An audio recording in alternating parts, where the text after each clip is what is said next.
మా మమ్మీ వాళ్ళు ఉండేంత హెల్తీగా మేము ఉండలేకపోతున్నాం. సో, హెల్త్ కాన్షియస్‌ని బట్టి నేను ఈ మొక్కలనేవి పెంచాలి అనుకున్నాను.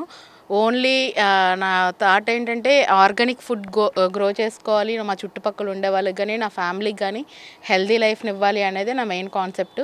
So, kitchen waste and garden వేస్ట్‌తో కంపోస్టింగ్ అనేది చేస్తాను. అండ్ కొన్ని పూర్వీకులు చెప్పిన మెథడ్స్ కూడా ఫాలో అవుతూ ఉంటాను.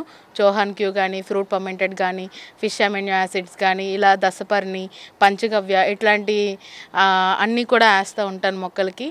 కంపోస్ట్‌కి వచ్చేసరికి మన కిచెన్ వేస్ట్ అండ్ గార్డెన్ వేస్ట్‌తో చేసిన లీఫీ కంపోస్ట్ ఏస్తాను. అండ్ అప్పుడప్పుడు కౌ డంగ్ కూడా యూజ్ చేస్తాను. సో, కౌ డంగ్ వల్ల కూడా మంచి రిజల్ట్స్ అనేవి నాకొచ్చాయి. సో, మన గార్డెన్‌లో పండనివంటూ ఏమీ లేవు. అన్ని రకాలు ఆల్మోస్ట్ నేను గ్రో చేశాను. అండ్ అన్ని రకాల వెజిటేబుల్స్ గ్రో చేశాను.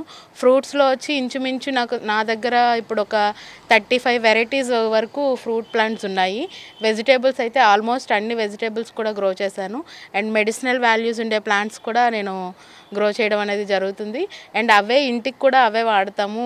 షుగర్‌కి గానీ, ఆస్తమాకి గానీ, ఆస్తమాకి వచ్చి కుందేటి చెవి, షుగర్‌కి ఇన్సులిన్ ఇట్లా అన్ని రకాల ప్లాంట్స్ కూడా మేము ఇంట్లోనే గ్రో చేసుకొని ఇంట్లోనే వాడుతూ ఉంటాము.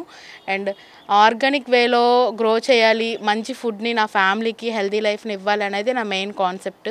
సో, మన ఫ్యూచర్ జనరేషన్స్ కూడా చాలా బావుండాలి. ఎందుకంటే ఇక్కడ ఈ కాంక్రీట్ జంగల్‌లో చూస్తే ఎక్కడ కూడా మొక్కలనేవి లేవు. చాలా వరకు బిల్డింగ్స్‌కి అడ్డుగా ఉంటున్నాయని చెప్పేసి కొట్టేస్తున్నారు.